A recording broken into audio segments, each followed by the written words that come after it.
চারতলায় পৌঁছে মিতিনরা নির্দিষ্ট দরজায় এসে বেল বাজালো। কোনো সাড়া নেই। আবার বাজালো বেল, তারপর আবার। অবশেষে দরজা খুলেছে।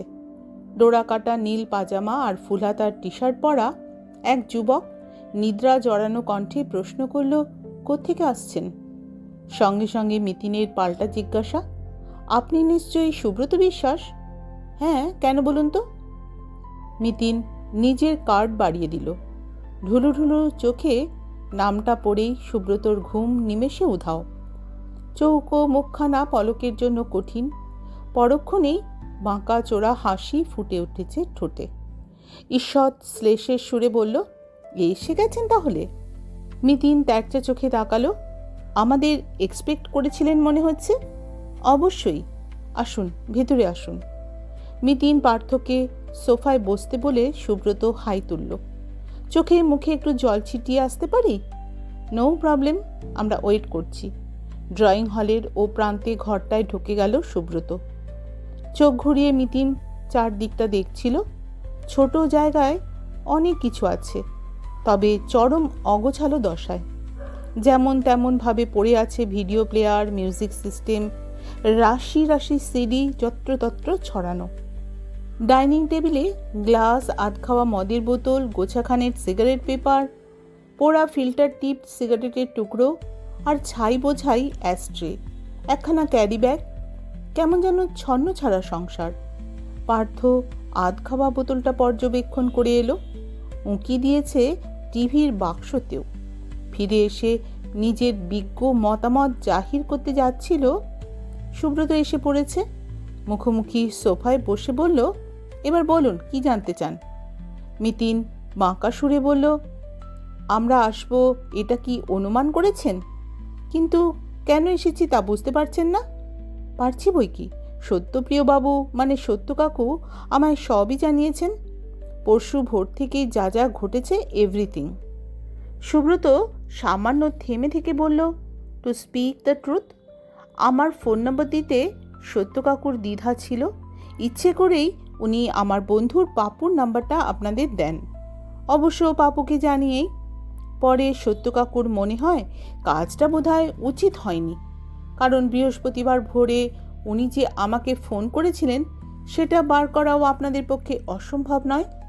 সত্য কাকু তাই আমাকে বলেন, আপনারা এলে যেন খোলাখুলি কথা বলেনি। পার্থ দুম করে বলে উঠল, তার মানে পাপু নয়, আপনি সেদিনকার ঘটনার প্রত্যক্ষদর্শী? তা কেন? পাপুও ছিল আমার সঙ্গে। সুব্রত মুচকি হাসল। সত্যি বলতে কি, আমি আর পাপুই তো সেদিন রাত্রিরের খলনায়ক। মিডিয়ার প্রচার আর ওই মাথা গরম ছোকরার সৌজন্যে। ঠিক বুঝলাম না। আরে বাবা, সেদিন কোনো ইভটিজিং ফিজিং কিছুই হয়নি। যে মেয়েটাকে ঘিরে মেট্রোয় কামরায় অশান্তি, সে আমার স্ত্রী, লিগালি ম্যারিড ওয়াইফ। পার্সোনাল কারণে আমার মিসেসের সঙ্গে সেদিন আমার একটু মনোমালিন্য হয়েছিল। তাকে শান্ত করার চেষ্টা চালাচ্ছিলাম। আমাদের তাই মান অভিমানের দৃশ্যকেই ইভটিজিং ধরে নিয়ে পলাশ নামের ছেলেটা আচমকা আমাদের অ্যাটাক করে। ফলে বাধ্য হয়ে আমি আর পাপু একটি অযাচিত মারামারিতে জড়িয়ে পড়ি। পাজামার পকেট থেকে একটা সিগারেট আর লাইটার বার করল সুব্রত। সেন্টার টেবিলের তলা থেকে পুচকে অ্যাস্ট্রেখানা তুলে রাখল কাঁচের উপর। পার্থকে বাড়িয়ে দিল প্যাকেট। নিজেও একখানা সিগারেট ধরিয়েছে। ধীরে সুস্থে ধোঁয়া ছাড়তে ছাড়তে কৌতুকের সুরে বলল, এবার নিশ্চয়ই বুঝতে আপনার কোনো অসুবিধে নেই। পার্থ আমতা আমতা করছে না, মানে তবু। এক সেকেন্ড।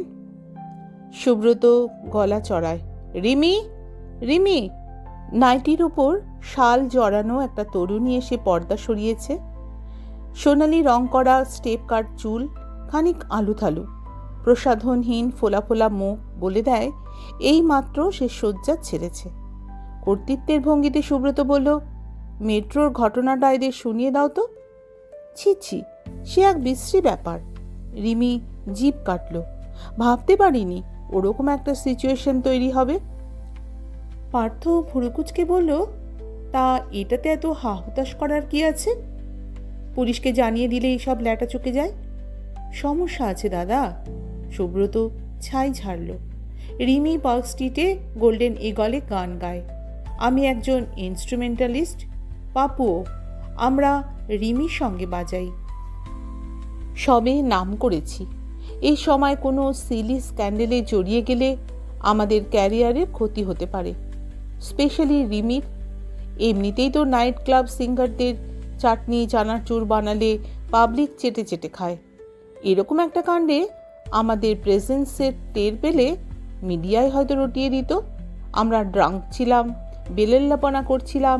তাছাড়া ওই ঘটনায় কেউ তো আর কোনো সিরিয়াস বিপদে পড়েনি, হ্যারাসডও হচ্ছে না। তাহলে আমরা কেন যেচে পুলিশের ট্রাবল ঘাড়ে নিতে যাব? পুলিশ সমস্ত যদি স্টোরি বানিয়ে সুখ পায়, বানাক না, যত খুশি। পার্থর খুঁতখুঁতানি যাচ্ছে না। এত ভোরে আপনাদের ফোন করাটা কিন্তু একটা অদ্ভুত মানে হয়। যেখানে ডক্টর চক্রবর্তী জানেন আপনারা লেট নাইট করেন। আমি সত্য কাকুকে বলে রেখেছিলাম ইন্টারভিউটা আবার দেখানো হলে উনি যেন আমায় জানান। সুব্রত অ্যাস্ট্রেতে সিগারেট নেবালো। প্রোগ্রামটা আমি তো আগে দেখিনি। সত্যকাকু খুব ভরে ওঠেন। হঠাৎ প্রোগ্রামটা চোখে পড়তেই ওর বোধহয় আর তর সয়নি। তাড়াহুড়ো করে ভুল নম্বরে মিতিন এতক্ষণে মুখ খুলেছে। তা সেদিন রাত্রিরে আপনারা ফিরছিলেন কোত্থেকে?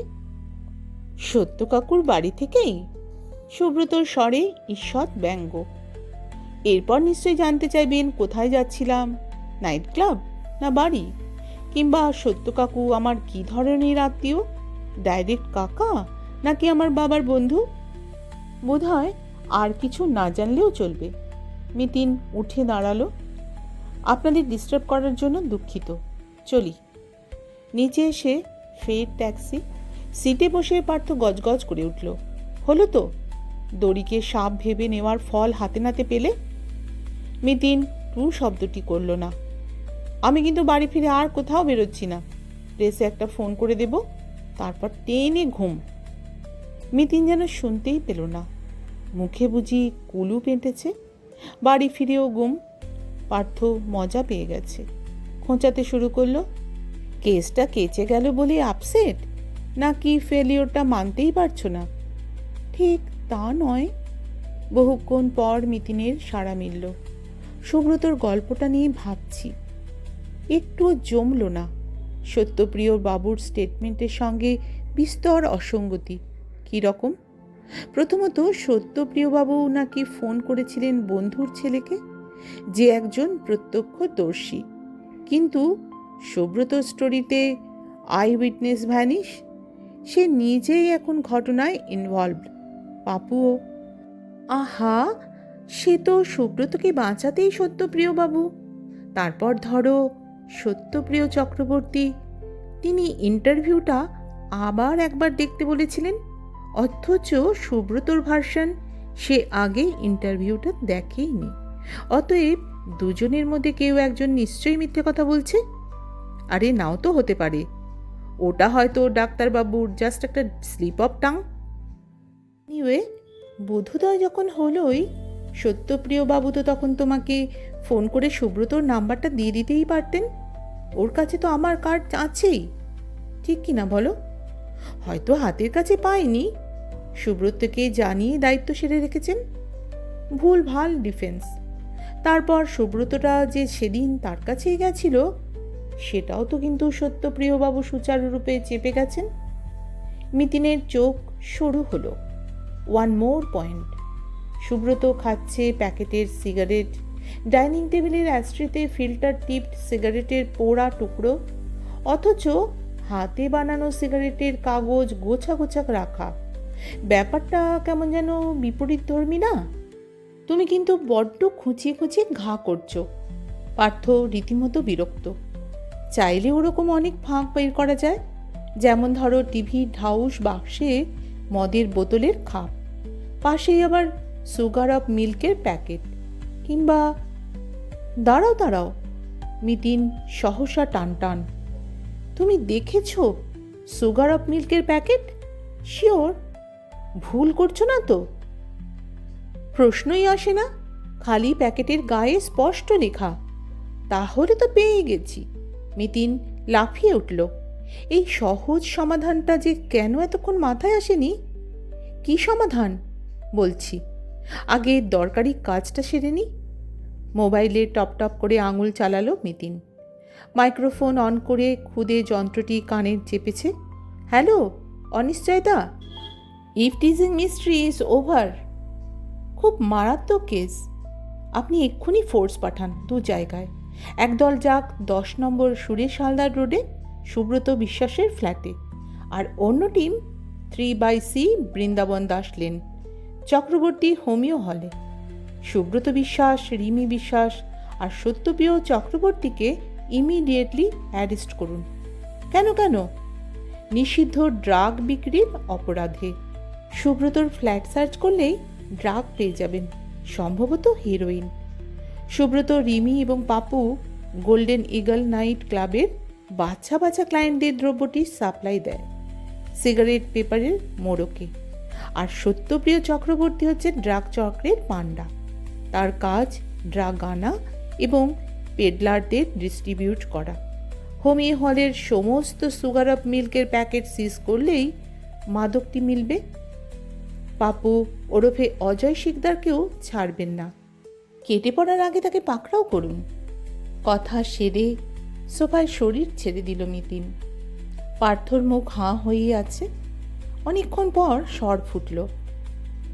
তুমি কি করে এত জোর দিয়ে বলছো? 2 2 4ই হয় মশাই, 3 নয় 5 নয়। মিতিন মিটিমিটি হাসছে। কেসটাকে পরপর সাজাও, মন দিয়ে ভাবো, উত্তর পেয়ে যাবে। আর মানে এগুলো সব ওদের গট আপ কেস? হ্যাঁ স্যার, বকরা নিয়ে নিজেদের মধ্যে মারামারিটা প্রকাশ্যে চলে আসায় ইভটিজিংয়ের নাটক করা হয়েছিল, কিন্তু শেষ পর্যন্ত রক্ষা হলো না। ড্রাগ চক্রটি হাতে নাতে ধরা পড়ে গেল। এবার বুঝতে পারলে টিকটিকির গোয়েন্দাগিরি? এই বলে মিতিন আর পার্থ জোরে জোরে হাসতে লাগলো। আমার আজকের একটা শুধু 9 নম্বর মিতিন কাহিনী থেকে নেওয়া গল্পটি এখানেই শেষ হলো। তোমাদের কেমন লাগলো বন্ধুরা? যদি ভালো লাগে তাহলে একটি ভালোবাসা রেখে যেও। তোমাদের জানাই অসংখ্য অসংখ্য ধন্যবাদ। এই মিতিন কাহিনী লিখেছেন লেখিকা সুচিত্রা ভট্টাচার্য। অসংখ্য ধন্যবাদ তোমাদের আমার পাশে থেকে ধৈর্য ধরে আমার গল্প পাঠ শোনার জন্য।